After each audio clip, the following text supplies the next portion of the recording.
According to his colleagues in the business and the cops, Ron Sacco runs the biggest and most successful illegal bookmaking operation in history. $100 million a month is an awful lot of money. $100 million a month. That's more than $1 billion a year. I don't believe in gambling. You don't believe in gambling? No. Not at all. Why not? You can lose. I'm Mike Wallace. I'm Orly Safer. I'm Ed Bradley. I'm Steve Croft. I'm Leslie Stahl. Those stories and Andy Rooney tonight on 60 Minutes.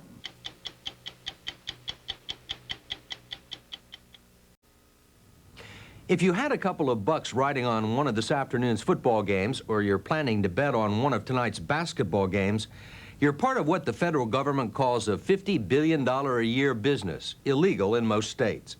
More than $1 billion of those dollars are bet with one man. You may win or lose, but Ron Cigar Sacco always wins.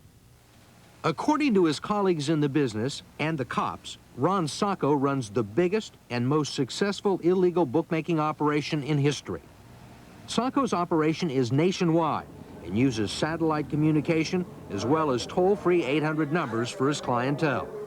Sacco takes bets on everything from horse racing to baseball, but his biggest action is on basketball and NFL football. I don't believe in gambling. You don't believe in gambling? No. Not at all. Why not? You can lose. You're a businessman. Absolutely. If you had to compare this to a business that everyone in the audience would know, what's it like? Probably be like a broker of a commodity, stockbroker, anything in that area. When you're talking about finance, all this is finance. This is all a game of dollars. And the bookmaker is just a broker of the dollars. And according to Jim Moody, who's the chief of the organized crime section of the FBI, Ron Sacco is a very big broker. How big is Ron Sacco? How big a bookie? The top bookmaker in operation.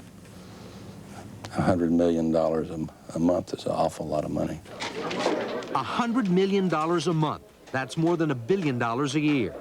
And so for 4 years, the FBI has been conducting a nationwide investigation of Ron Sacco and his associates, using these two men, Dan Hanks and Fred Valis, to get inside, to infiltrate Sacco's world.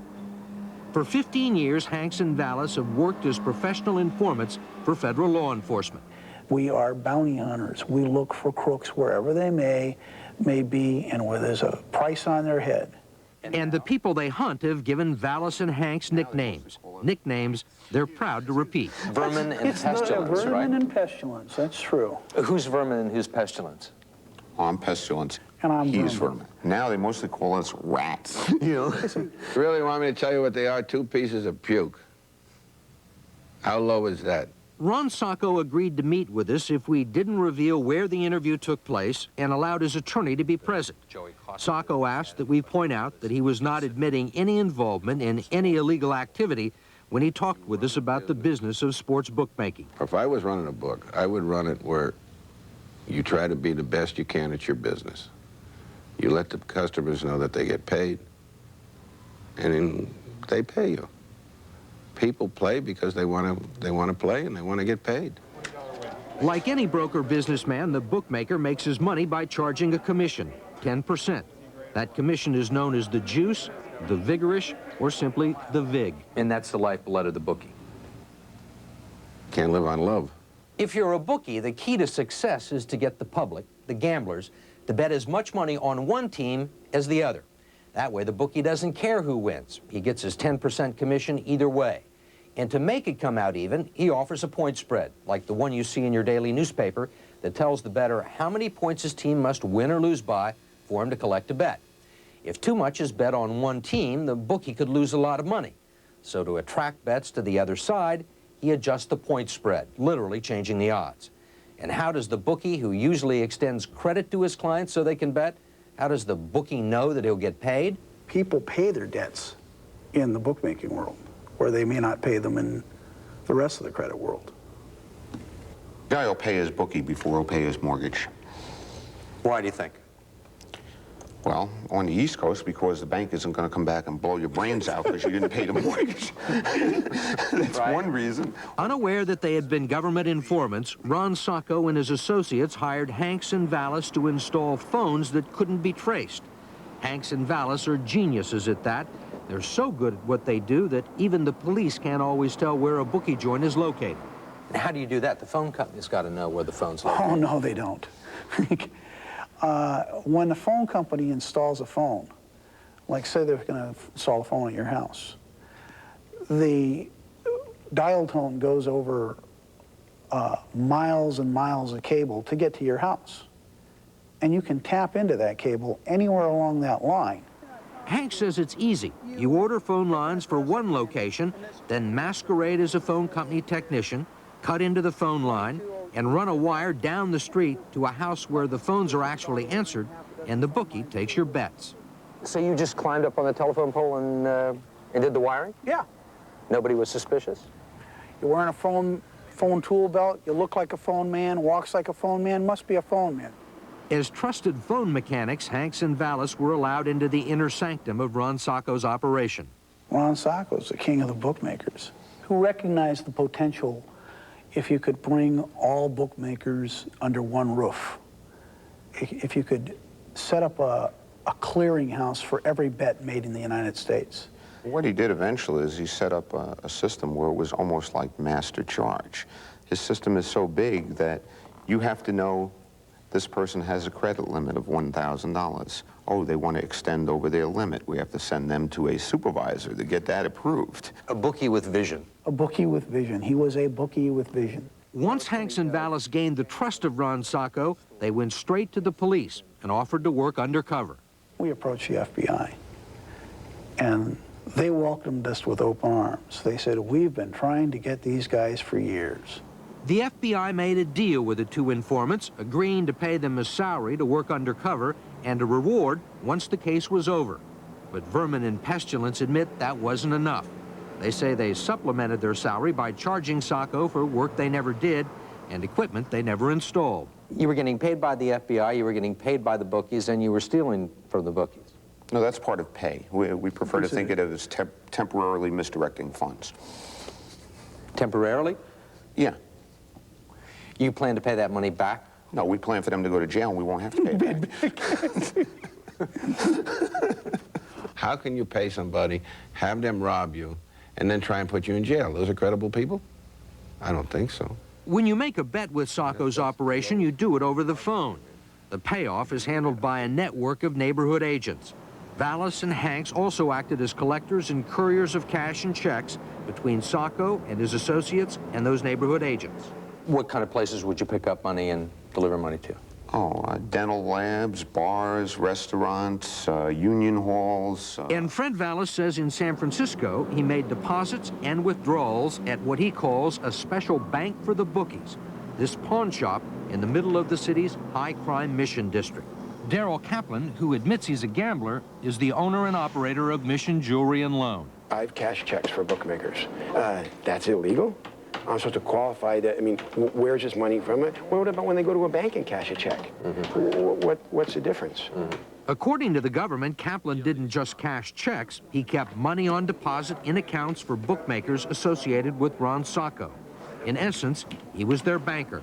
You wouldn't hold money for people? Lots of people. Just hold For cash? sure. Yeah. Just, I mean, Bookies? I've got probably, I've had one package, someone said, do me a favor, would you put this in your safe for me? I'll be back, in a week or two. Okay? For a bookmaker? Yeah.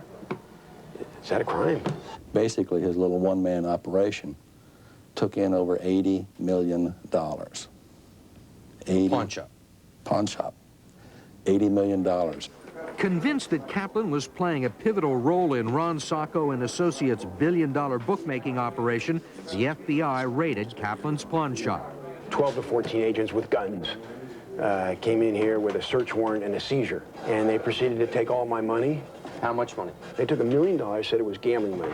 This was my money. It raises the obvious question. I mean, where did you get $1 million? I didn't realize that the pawnbrokering business was that profitable.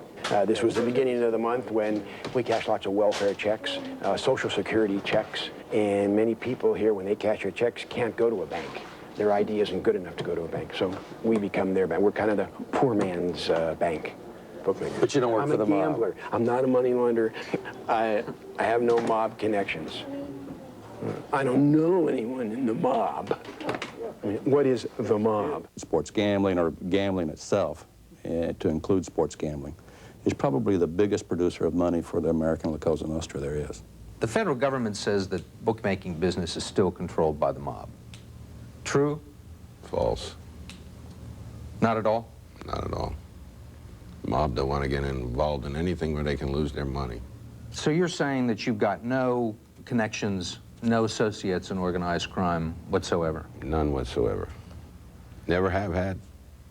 You know, if those people were to walk up to me, I wouldn't walk away, I'd run. They just take, they don't give you nothing. The FBI says the mob does give the bookies something. They give them muscle to help collect from their clients. Are there still people out there, bettors, gamblers, who've lost money to bookies who are getting their legs broken?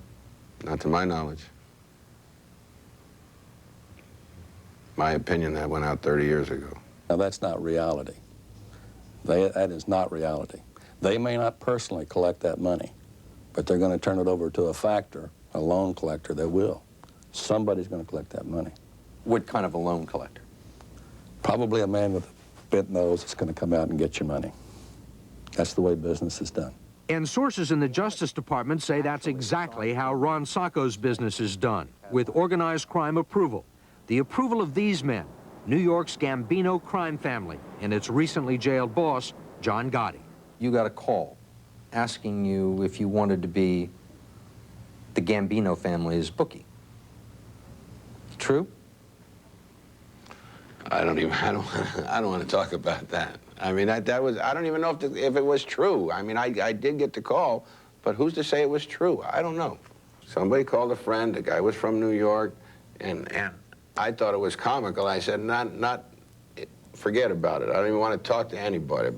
You're saying you can't operate a nationwide operation without La Cosa Nostra?